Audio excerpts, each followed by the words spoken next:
my voice, singing in the wind. Feel my gentle touch in the golden sunlight. I was born to love. Kiss your tears away, banish all your fears. Fill the world with joy.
Minus 30 seconds.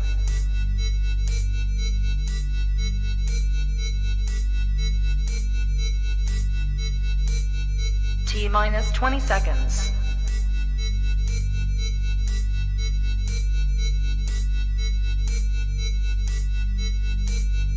Ten, 9, 8, 7, 6, 5, 4, 3, 2, 1. Zero. Isang makakalikasang gabi sa inyong lahat, and at the same time, thank God, it's Friday. It's almost weekend na, but before tayo pumunta sa weekend, let's have a kwentuhan. And at the same time, sa lahat po ng nanonood, maraming salamat po kasi nanood po kayo kanina sa Miss Philippines Earth, yung echo video nila. But syempre, let's have a kwentuhan also together with three of the amazing echo warriors of this year's Miss Philippines Earth. Papasukin na natin sila isa-isa. So let's start from the City of Angels from Angeles City, Mars Gale. Hello po. Hello Mars. And also, diretso din tayo from kung si Mars Gale nasa NLEX, tayo naman, diretso naman tayo sa SLEX muna from Balayan, Batangas, Mars Elise! Hello everyone! Hello! Good evening! Magandang gabi. And syempre, kung meron tayong North Luzon Expressway, meron tayong South Luzon Expressway, diretso muna tayo dito sa heart of the Metro Manila, representing Quezon City, Mars Angelica! Hello! Hi Mars! O ito, start na muna tayo. Before tayo mag-start, would it be okay Mars if you could introduce yourself one by one and give a little fun facts about you. Mag-start tayo from the City of Angels na tinatawag nila Mars Gale. Thank you so much, Mars, for having me tonight. My name is Gail, and I'm here in Angel from Angeles City, Pampanga.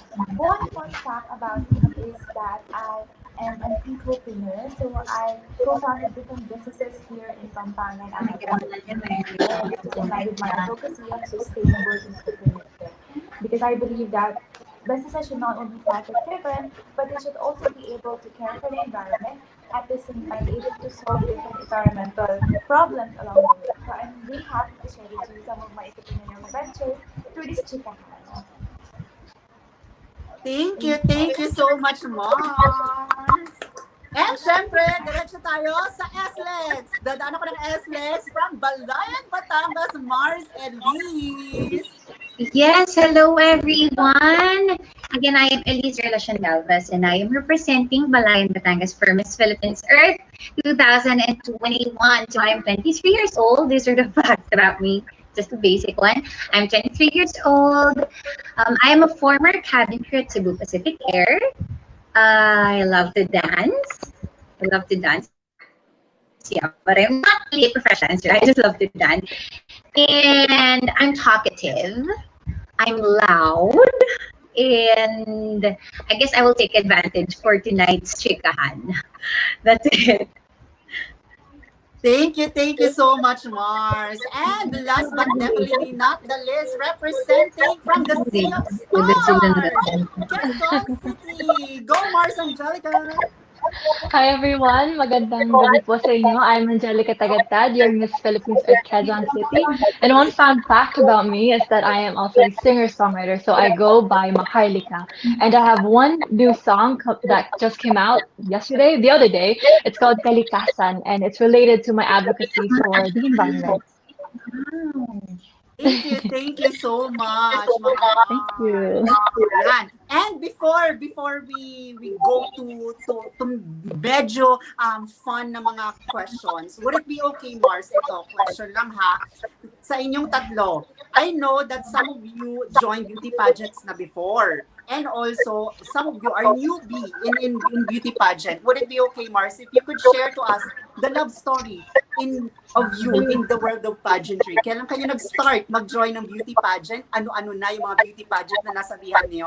At ito yung pinaka-importante, sino at ano ang nag-motivate sa inyo to join beauty pageant? Mag-start muna tayo sa Quezon City kay Mars Angelica. Yes, this is actually my very first national pageant. I have joined two pageants before, so I do still consider myself as like a rookie, a newbie. The first pageant I joined was a teen pageant, 16 years old ako, and the person that actually encouraged me was my mom, and she was really excited, and I was excited too. And when I joined, I realized how it was a way for me to develop my confidence and the way that I carried myself. So I was really happy about that. But it took me another 4 years to join another pageant, which was just last year. It was a virtual pageant, and I had a lot of fun in that experience as well. And I realized that it was time for me to join my dream pageant, which is Miss Philippines Earth.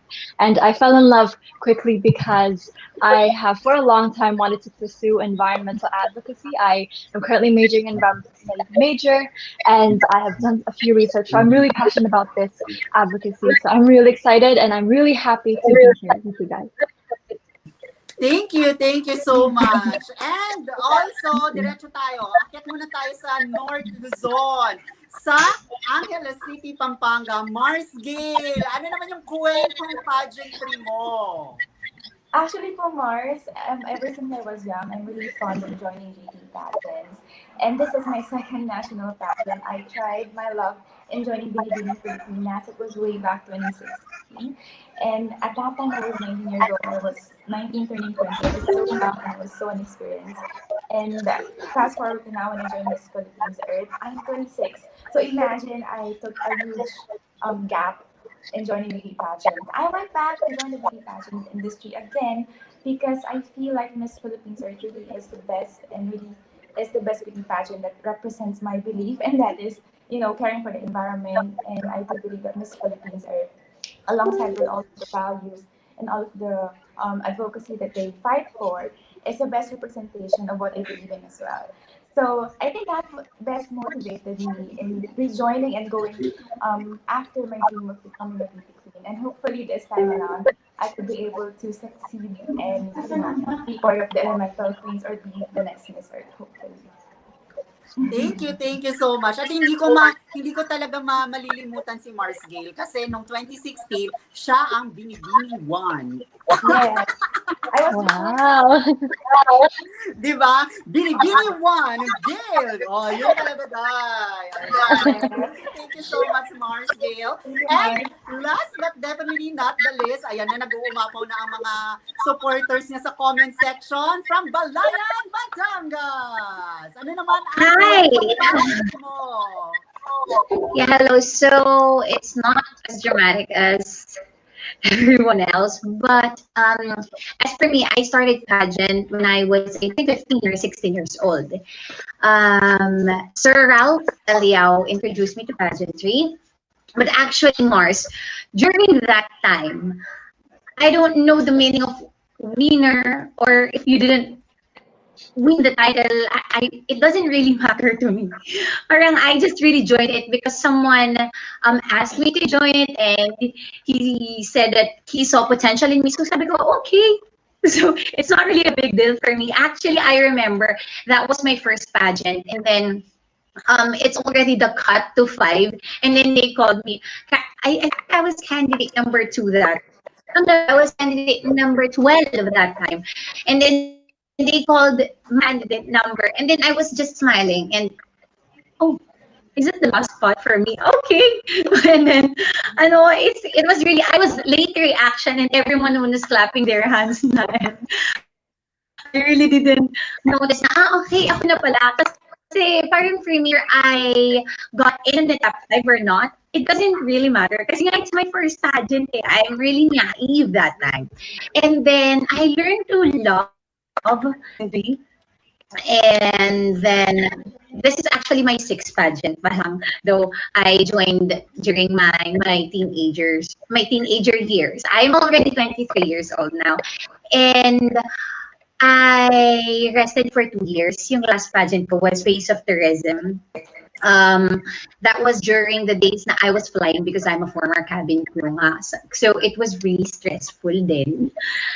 And who pushed me to join, first of all, is my handler, si Rigo Bendana, who is also my friend. He kept on pushing me to join. Sabi ko, rest muna, mag-ipon muna, and everything. But I have to na kasi I really have a calling in my heart.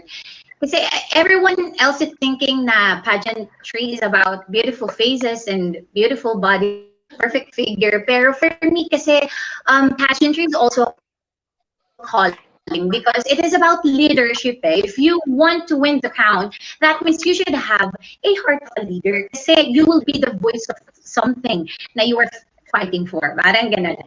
So sabi ko, this is really for me kasi I know I can do something. I can be a voice of this, something like that. And then also, a lot of my friends are pushing me to do it. And especially, I have to mention them, Paolo Bailon and Renzo Batan. They kept on pushing me. And then, aside from those people motivating me to join, I also have, again, the calling in my heart. Calling talaga siya. Hindi lang yung ibang bagay yung my calling. Yung pageantry din, I believe it also has a calling. And Miss Philippines Earth, this is one of the greatest na pageant sa akin. Kasi I think it's hard because they have a very specific platform about the environment. Ako, I'm not really knowledgeable. I'm not fully knowledgeable sa environment. So it's really scary. It's like stepping outside the box. Pero again, I thought, that's leadership naman talaga. Stepping outside the box. It's not always your comfort zone. And you have to face that challenge.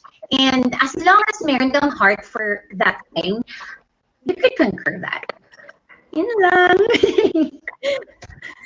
Thank you so much.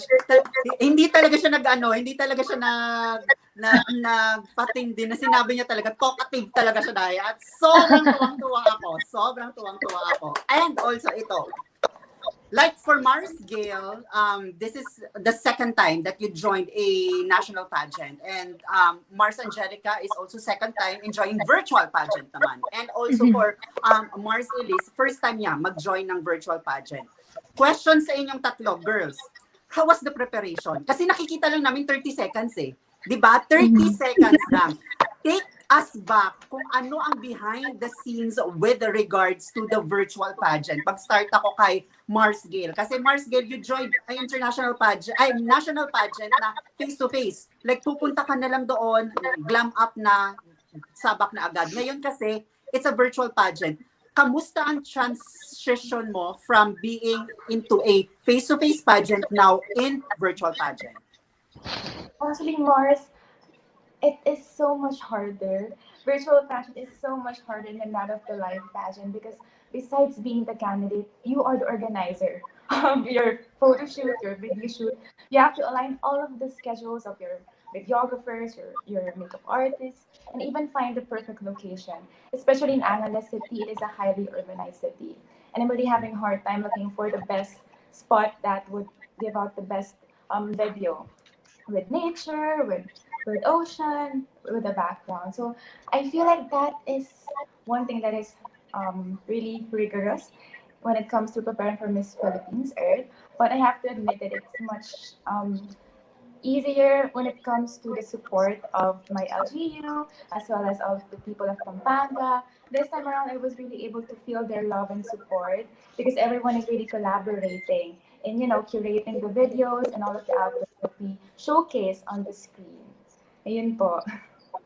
Thank you so much, Mars. And also to Mars, Angelica. Ito naman, kasi Mars, ikaw, parang konting adjustment na lang because nanggaling ka sa virtual pageant. Ang question ko naman sa'yo, paano mo ni-level up yung preparation mo from Miss Philippines Earth na virtual pageant din? Yeah, so it was really different. I'm glad that I was able to join a virtual pageant before that because I was able to know people, have my own team, and I would like to thank my videographers as well, who are also my friends and my family friends and my siblings. My ate does the editing, and I would just like to thank them because I wouldn't really know how to create these videos if I didn't have them because it's a pandemic, we lack resources, and also I'm currently in Toronto for my studies and the border is still closed. But as soon as the border opens, of course, I'm gonna go home as soon as I can. But yeah, it's a level, we're able to level up because we have experience now, and there's definitely a lot more pressure because of course it's Miss Philippines Earth. Pero I was able to gain from the experience that I had before, and I took those lessons and applied that, and I'm grateful to have improved and it's still improving. Thank you so much, Mars. Thank And you. last but definitely not the least, ito Mars Elise, question ko naman sa'yo. Naging hands-on ka ba sa pagpili ng gowns mo, sa pagpili ng location mo? Kasi kanina sinabi ni Mars Gale na hindi lang ikaw naging contestant, sa totoo lang hindi lang kayo contestant, naging producer kayo, naging director din kayo. Kung pwede nga lang maging cameraman kayo, kayo na yung gagawa sa pelikula. So Mars Elise, kamusta yung behind the scenes ng virtual pageant on your end? Ayan na. I don't want to cry making kwento of this kasi it's really stressful. Pero at first, I thought, sabi ko, my handler, I think this will be less stressful because it's virtual. We don't have to make biyahe to Manila every now and then, something like that. But when we were doing everything, we were taking videos, planning, sabi ko, is this more stressful than face-to-face? Is this the truth? Ganito din stressful yung face-to-face and national pageant or just because this is virtual? Kasi I agree to Gail. Grabe, from top to bottom, you have to decide for it. Hindi, kasi like what I'm saying to our mayor, to my councilor friends na if you were doing this face-to-face, bahala na sila sa venue and sa photographer and videographer, and then you'll just come to the venue. That's it. But now you have to plan kung sinong photographer do you want, videographer, which venue do you want, anong oras mo gusto, what is the best daylight, ganyan, and you have to plan everything. You know what? There is no daytime for the both of us, for me and my handler, and we are. Actually, we don't have time to break down. Whenever I want to cry. Pero sabi ko, no, there's no time for crying kasi I have to think clearly. I have to plan for this. And then until 12 a.m., 3 a.m., we are chatting with each other, me and my handler. Where will we do this? You know, I'm so stressed about this. And he's so stressed about it too. Pero challenge is good. Stress is good, but this is too much stress. But I know that this will be worth it until the end. Sabi ko nga, pag pinapalakas ko na lang yung sarili ko, I want to find strength from somewhere. Sabi ko, naiiyak tuloy ako. Ano ba yan? Sabi ko, the Lord won't bring me here just to leave me here.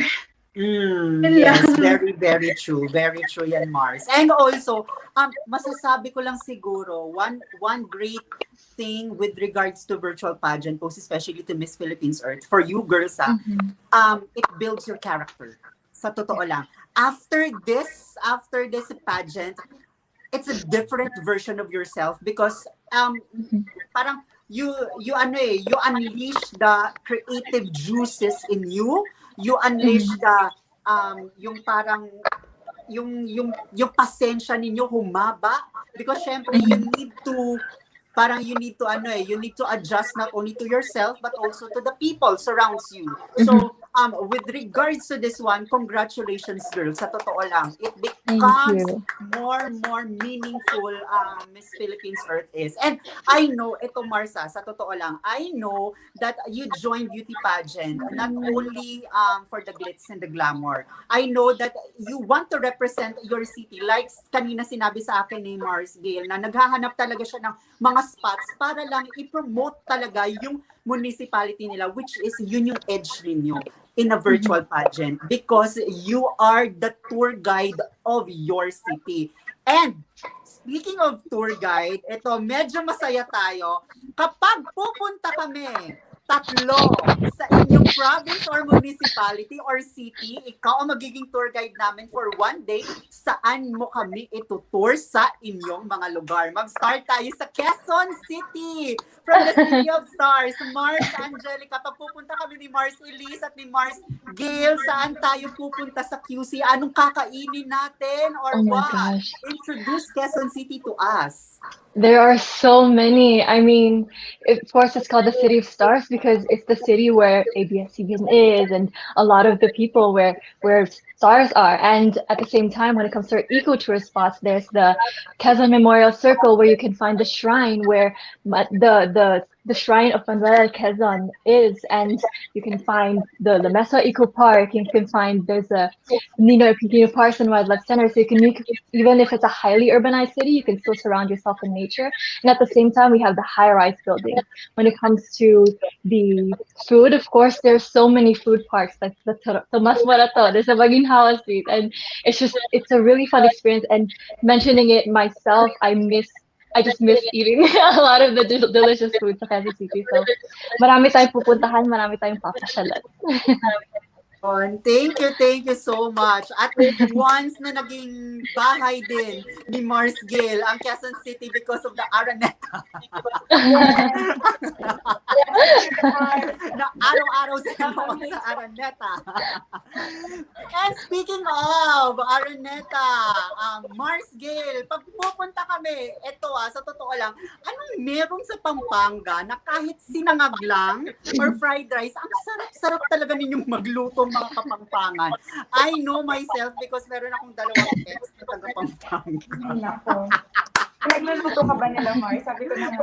Super Mars. As in. Mars Gale, tour us. Not only in Pampanga, not only in Angeles City, but the whole Pampanga, Mars.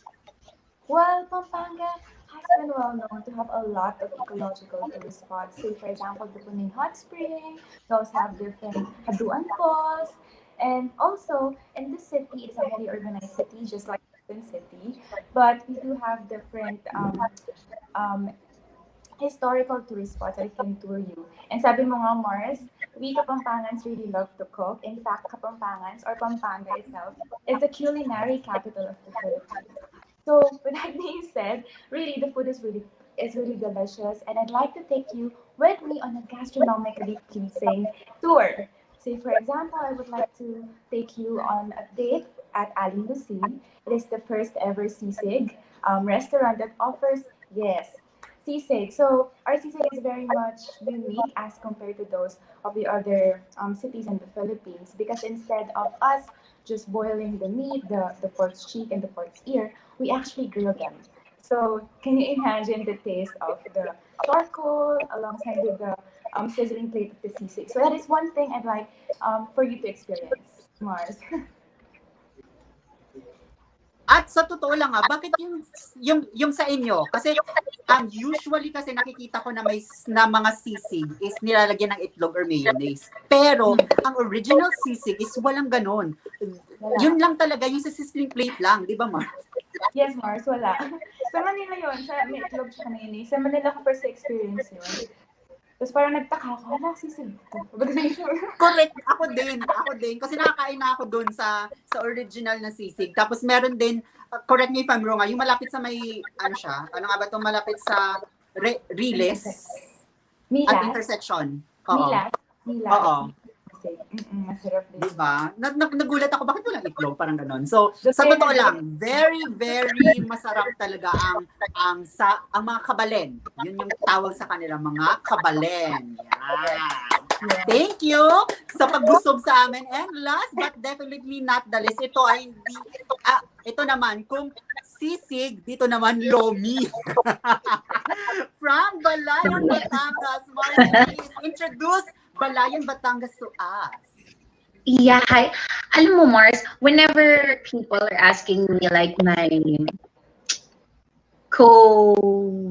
cabin crew, ganyan, where I am from, I'm telling them from Balayan. And they're asking, where is Balayan? And palaging yung landmark ko sa kanila is, it's near Nasubu. Kasi they know Nasubu because there are lots of beautiful beaches in Nasubu, Calataganian.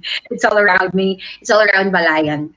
But actually, before I proceed to where I will bring you, you know what? The whole Batangas city, this is the history of Balayan. The whole Batangas city was Balayan.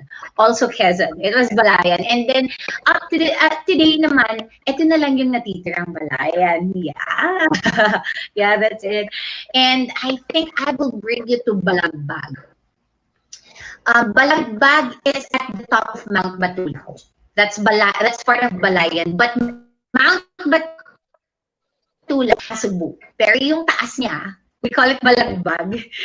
It's Balayan. And then I was asking our counselors, Consi, why it's part of Balayan? It's at the top of Mount Batulao, which is located at Nasubu. And they said, yeah, because it's in our map.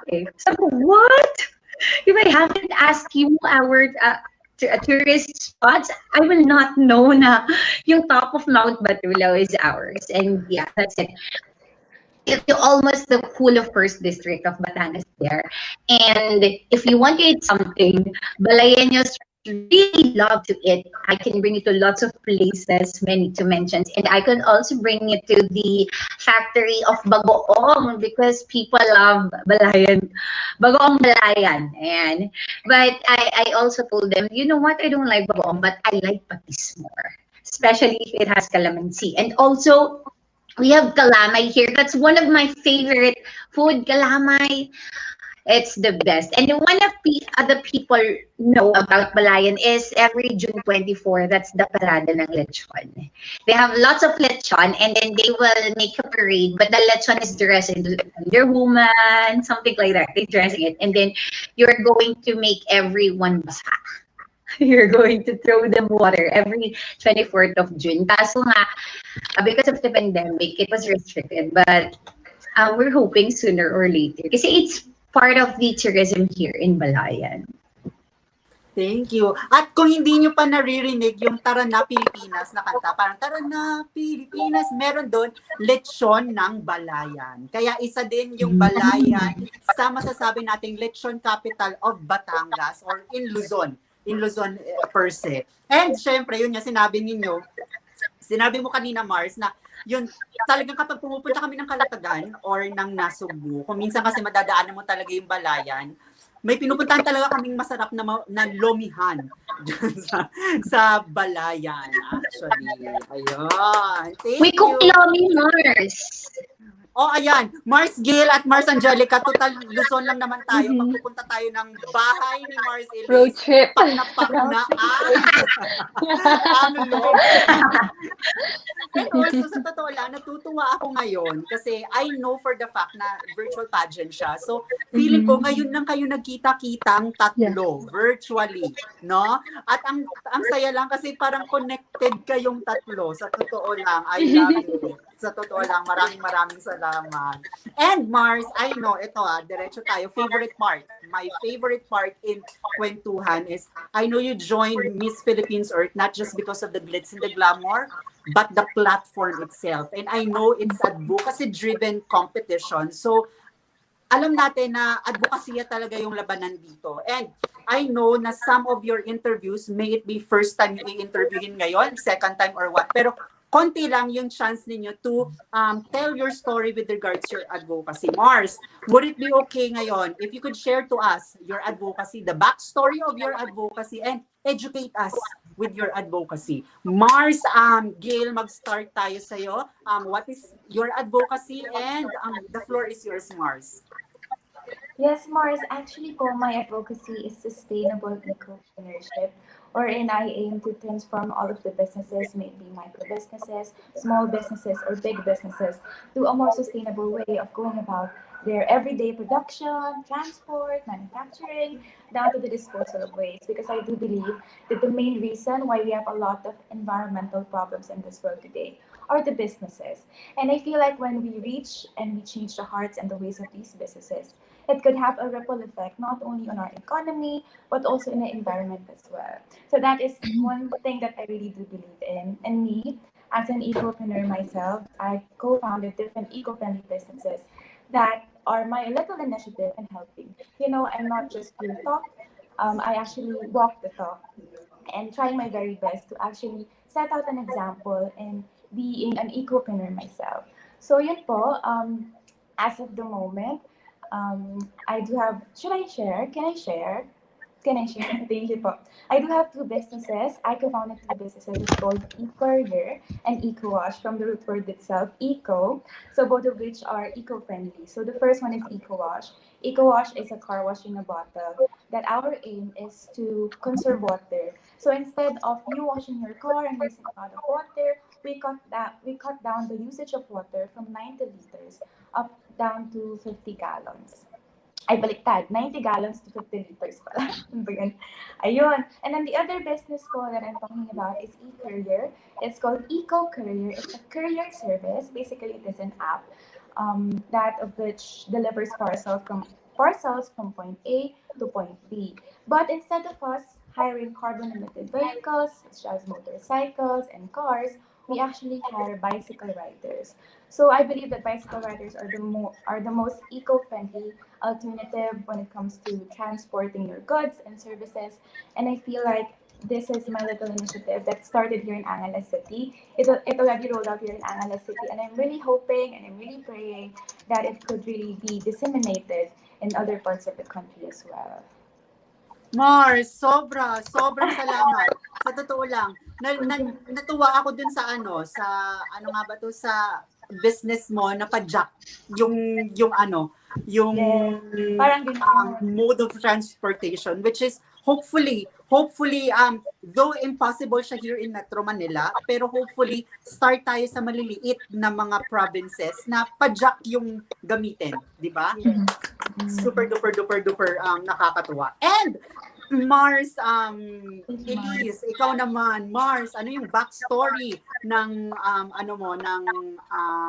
advocacy mo, Mars? The floor is yours. Yes, thank you, Mars.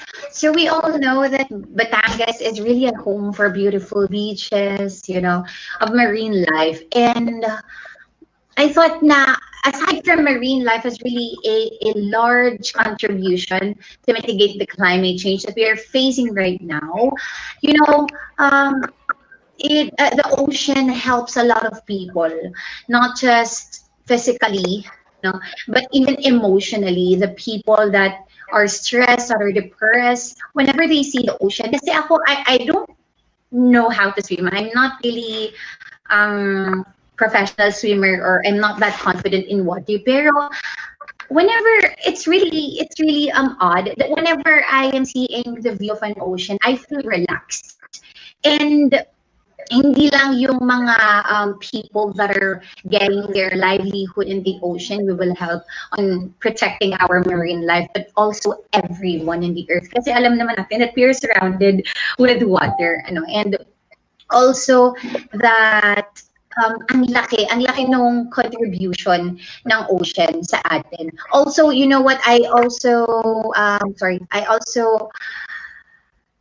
was also informed na over 1 million Filipino yung kumukuha ng livelihood nila from here. And I thought then during the journey of Miss Philippines Earth, I don't want to blame this all to people, na people are irresponsible, people do not care about the environment. Kasi baka they are not knowledgeable na, ay kapag ginawa mo pala to, it will affect negatively pala sa ocean or sa environment. Maybe kulang lang tayo sa knowledge. Kasi ako, I mean, I am lack of knowledge then, and I am still willing to learn. And there are a lot of people that are willing to learn. Ano, maybe there are people who are passive, who are ignorant of what to do to the environment. Pero I know there are people too who are doing their part, who are going an extra mile to do something for the earth. And I want to be part of them. And I want to start it with the ocean. Kasi before I go to somewhere far, I want to start with my own. Kasi yun sa Batangas eh. The Batangas is full of waters, of beautiful waters, natural resources. And I want to start with it. And aside from starting with myself, we should also be knowledgeable to start in our home, kasi our home is really influential. And you know what? Today we need influential people. So that's it. Thank you. Sa totoo lang, natutuwa ako sa mga advocacies ng mga girls, most especially sa inyong batch na to. Kasi para siyang hindi siya pilit. Like for example, si Gail, nag-advocate siya because yun yung business niya.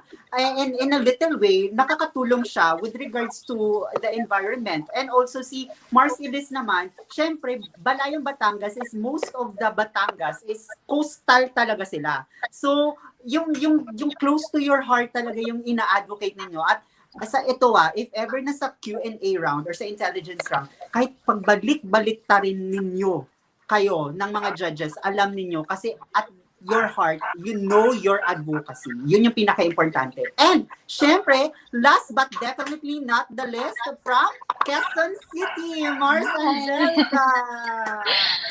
Can I just say before I state my advocacy that listening to my co-delegates is so inspiring. That I am surrounded by women who are so empowered and are doing everything they can to advocate for their platform. Use the platform for their advocacy. So I just want to say that. And my advocacy is actually urban sustainability. And as you can say, it's really close to my heart because I was born and raised in Quezon City before we moved here. And I experienced the beauty of Quezon City. And at the same time, I experienced the issues firsthand. I developed asthma because air pollution and all that. And that's what really propelled me to pursue environmental studies and now environmental advocacy, because I want to tackle these issues. And Quezon City is one of the most populous city in the Philippines, with it only being 166.2 square kilometers. But I think we're now around 3 million people. And I say these numbers not just as numbers, but these are the number of the people that we really aim to take care of. And it's through Miss Philippines Earth that I got to collaborate and contact with my EDU. I am so grateful that we recently launched an upcoming series, which will be coming up next week, and the song Kalikasan, the song Kalikasan is a theme song for the series. It's called Kalikasan ng Lungsod Quezon. And so what we're really committing to do is to inspire the people of Quezon City by showcasing the environmental initiatives that are being done by the local government. So I'm really excited about that, and I'm just really happy that I was able to pursue this advocacy through the organization that does amazing things for both women, for the environment, and people in general. Thank you, Mars, Angelica. Pero may question lang ako, Mars. Kasi syempre, Mhm. Quezon City is one of the largest city, not only Mhm. in Metro Manila, but throughout the Philippines. Yes. How was Yes. the Quezon City itself, your LGU, helps you in your advocacy? Yeah, so as stated before, distance is kind of a challenge, but at the same time, I'm grateful that now we have our platform is online. So it's really about maximizing our reach when it comes to our advocacy. So I was able to collaborate with them, and they provided me with the footages of the ecotourist spots and it's of the initiatives itself. And we will be filming it here. I'm writing the screenplays here, and I will be sending them for the confirmation of the information. And it's really a collaboration. And then I will be promoting on online, and they will also be promoting it online on the Quezon City government pages. So it's really a collaboration on expanding our reach when it comes to advocating for the initiatives online. Thank you. Thank you so much, Yeah. Mars. At iba-iba. Iba-iba yung, Mm-hmm. ano nga ba to, yung advocacy ninyo, which is, hopefully, Mars, promise me this na after whatever happens in Miss Philippines Earth, Mars, please continue to advocate your advocacy because Mother Nature and also society and the community really needs you in this championing of your advocacy. So maraming salamat sa totoo lang. And before we end our kwentuhan, we have a little fun game which called Hashtag Round. So sa hashtag round na ito, Mars, ang mangyayari is pipili kayo ng number from 1 to 6 and then after that, there's a word na lalabas and then give your thoughts with regards to this word. There's no such thing as a right or wrong answer, just your thoughts. Pwedeng mag-Tagalog, pwedeng mag-English, pwedeng mag-Taglish. Okay, so let's start from Quezon City. Mars Angelica, choose a number from 1 to 6. I'll pick 3. Number 3, your hashtag is urbanization. Very Wow. close to the heart. Yeah. Yeah, so by the UN and other organizations, Quezon City has been categorized as a highly urbanized cities. And this is not only Quezon City, this is goes for all uh, the cities that are urbanized in the Philippines. And urbanization a is a sign that we are progressing as a society. There are technological and industrial progress, but at the same time, we have to ensure that we also prioritize and combine that with the environmental causes and the well-being of the environment. Because by focusing on the progress of the technology of the society and at the same time taking care of the environment, we are also elevating the social welfare of the people, and we are able to combine those three, and that is not impossible. So urbanization can be good if we hold ourselves accountable for the impact that we have as a human, as a population. Yay! Thank you. Thank you so much. And diretso tayo sa North Luzon. Mars Gale, choose a number from 1 to 6 except number 3. Number 1. Number 1, your hashtag is... Suspense naman! Consumer! Uy, very din sa'yo, Mars! Okay. Hashtag consumer. In our modern generation today, wherein in the advancement of technology and as well as online sellers and online consumers are very much rampant, we have to rethink our ways on how we consume. We have to change from modern consumer to a mindful consumer. We have to think of alternatives that could help mitigate climate change and at the same time help our day-to-day lives in order for us to transform from our current economy to a greener economy. The main reason why I advocate for sustainable eco-ownership is not only to change the businesses, but also to change the minds of the consumer and to increase the supply of eco-friendly products and at the same time increase the demand of the consumers to patronize these products as well. So that is the main reason why consumers should shift from being modern consumers to a mindful consumers. Thank you. Yay! Thank you so much. Ang galing na from modern consumers to a mindful consumers. Very, very good na na end. And Thank you. syempre, diretso tayo sa Balayan, Batangas. Mars Elise. Question ng Mars. Ang dami dito nagsasabi, you're a SK chairman? Yeah. Yeah. Oh, sangguniang kabataan. The future is bright for our politics ever. Mars, choose a number from 2, 4, 5, and 6. I think I'll choose number 2. Number 2. All right. Swimming. This is so fun. Okay, so swimming. When we say swimming, it's not just if you're in Miss Philippines Earth, if you're concerned with the environment, swimming is not just about an activity or having fun with your friends, with your family.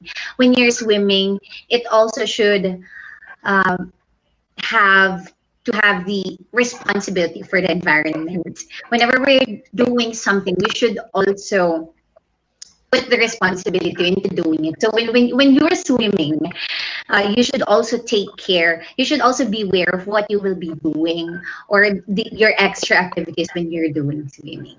And one of the best thing for us to do this activity is through the water, of course, the marine life, and for the people to continue doing this activity, who love this activity, we should also take care of the place we are using when we are swimming. Yan! Yay! Congratulations, Mars! And second round, start naman tayo sa Angeles City, Pampanga. Mars Gale, choose a number from 4, 5, or 6. Number 4. Number 4! Alright, so your hashtag is volcanic eruption. Oh, very Batangas to Go, Mars! Hashtag volcanic eruption. In our everyday lives, and as well as if we look at the history, there's a lot of volcanic eruption that has happened in our country today. That is why we have to really prepare ourselves, and we have to push for different disaster preparedness program in order for us to be ready when these things happen. And as well as we have to take good care of the social welfare of the people that are living within this volcanic eruption and places. That is why for me, we really have to push forward different policies and as well as programs in order to make the people ready whenever these calamities happen.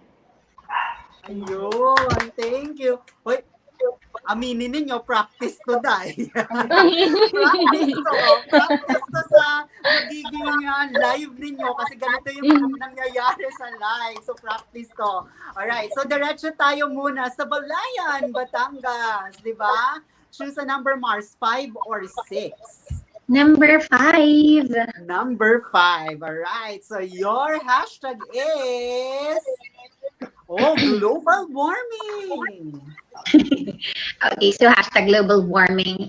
You know what? We are already facing global warming, but this is not the end. We still have something to do about it. And today is the day that we act about global warming. This is the day that we end global warming by being knowledgeable and by taking care of the earth. Because, I still believe that the human beings are still the best ambassador and steward of the earth.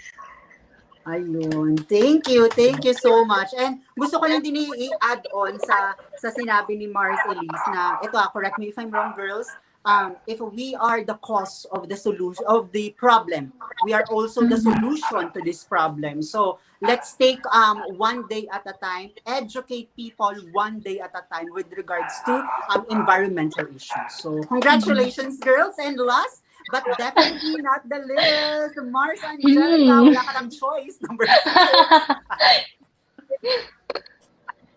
Modernization. Bakit parang nalalagay tayo parati? Yung urbanization. Modernization naman. Go, Mars! It's very similar. Yeah, modern. In our modern world, of course, it's also very related to the hashtag urbanization. So hashtag modernization. We are living in a modern world. We are focused on the technological advancements, and we have a lot of engineers who are working towards that. But what's amazing is that we have engineers who are also incorporating, tackling environmental issues. So using the knowledge, the scientific knowledge we have to tackle environmental issues. And that's what's important with modernization, is that we are not only using our new knowledge for our gain, but also for the gain of the earth. And that's what modernization is all about. Modernization. It's creating modern solutions to modern problems and also problems that have existed before our generation. Yay! Thank you. Alam ko na yung mangyayari dito. Play time ako kuminsan ng tech ko eh. May pa-hashtag din yan sa akin eh. Oh, sabi na nga ba eh. Sabi na nga ba eh. Alright, so with regards to speaking, alright, so speak with your heart and your mind and not with the angry heart or angry mind. Should just speak with love, speak with hope, and speak that will unite each and every one of us. And I thank you. Wow. Thank you so much mga Mars sa pag-join sa ating kwentuhan for today. At hindi nyo lang alam, Pleasure. mag-iisang oras na tayong nagchichikahan. But before we end, Mars, would it be okay, Mars, if you could share to us, saan kayo nila mapafollow sa social medias ninyo or vote you sa mga social medias, and also message ninyo sa supporters, friends, and most especially sa LGU ninyo at sa team ninyo in Miss Philippines Earth. Mag-start tayo kay Mars Gale from Angeles City, Pampanga. Thank you so much, Mars. Thank you so much for having me here tonight. Super enjoy. And for all of the Kapampangans, hashtag Team Pampanga, K Familia, thank you so much for all of the love and support. Also to my LGU, to our mayor, to everyone who has been a part of my journey towards being the next Miss Philippines. Thank you so much.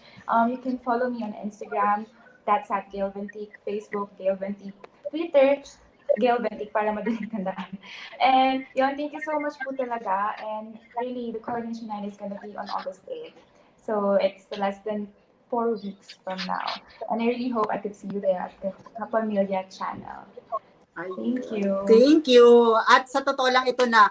Tapos na. Na-send nyo na lahat ng mga deadlines ninyo ng mga videos. So girls, relax and at the same time focus on your advocacy and sa upcoming pa ninyo na mga live session together with Miss Philippines Earth. More especially sa intelligence round. Kaya good luck.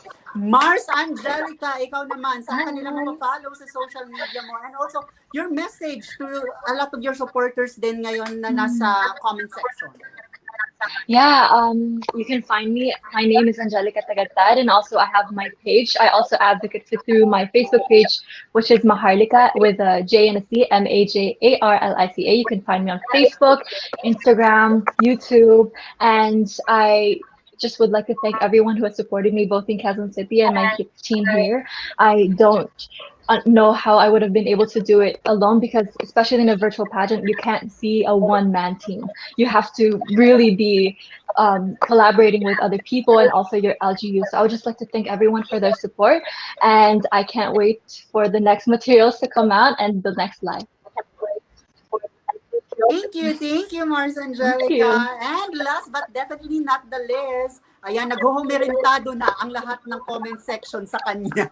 Mars Elise, ang kanilang mapafollow sa social medias mo and also message mo sa LGU, sa team mo. Take advantage of this one. Magpasalamat ka sa kanila, Mars.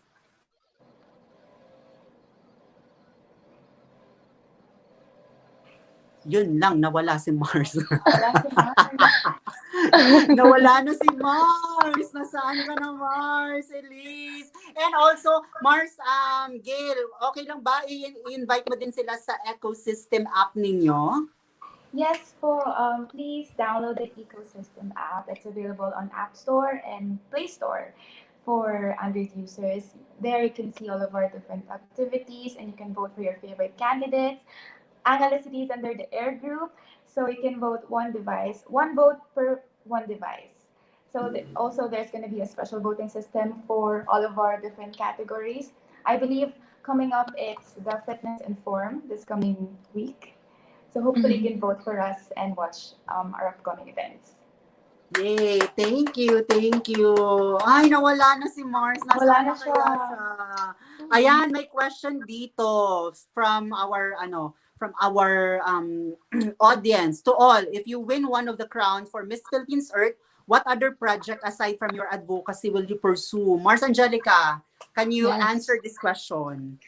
Yes, it would actually also be agricultural issues because it's very interwoven with our environmental issues. It was actually one of the issues that I tackled with one of my research projects, where the age of our farmers, especially our rice farmers, are increasing, and yet the number of our farmers keeps decreasing. So, agriculture is interwoven with our identity as a Filipino. So it would be really important to prioritize that and also prioritize the well-being and the rights of our farmers and Hello? our food Thank providers. you. Thank you so much. Ayan na, ang pagbabalik.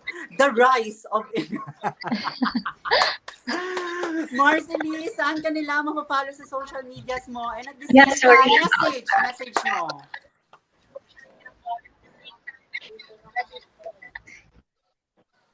Yeah. So, okay, especially to my team headed by Rico Bendanya. Thank you so much for the sacrifices, for all the efforts, for being there 24/7. For Sir Ronnie Endozo, one of my mentors, Sir Roy Endozo, and their team. For my LGU Mayor, JR Fronda, and to his consulors, thank you so much, Sir Ralph Eliao. To my mentors, especially Pastor Kelvin Danya, thank you so much. To my family, to my friends, thank you for being there for me, for my boyfriend. Yeah, thank you so much for the support because I'm always praying that the Lord give me the right people for this journey, and I know He's really giving me the right people. And yes, for my Instagram account, it's Elise Faye. You can follow me. My Faye without Y, it's ELIZEFAE. So that's it, Mars. I hope to have more time with you. Kahit your co-host, please. Thank you. Again, yung question, may question tayo, may phone question tayo. If you win one of the crown of a Miss Philippines Earth, what other projects aside from your advocacy you will pursue? Marcellus, ikaw muna yung tatanungin namin. Yeah, so first of all, again, I said that wisdom is the key to everything. So what I would like to do is to give knowledge, to impart knowledge to people, especially to the fishermen, to our fishermen, and to those people who are working environment related, and to the people, to big people who have big factories. I want to impart them the knowledge of what we can do for the earth, what we can help for the earth, and what are the consequences of the things that we will do if we will not take care of the earth now. Thank you. And last but definitely not the least, Mars Gale.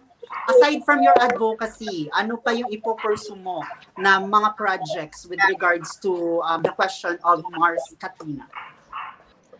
Yes, well, besides advocating for sustainable ecopreneurship, one thing that is very close to my heart as well is to promote a better healthcare system for the Philippines. Because during the pandemic, we have seen how bad the situation is right now when it comes to our medical professionals and healthcare workers.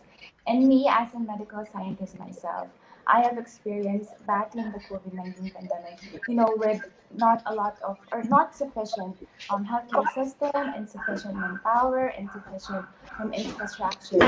And it is hard enough to actually battle something that is invisible to our eye, but it is even harder without the proper healthcare system. So that is one thing that I'd really love to advocate about and push forward, not only because it is timely, but because it is relevant, not only today, but also in the future generation as well.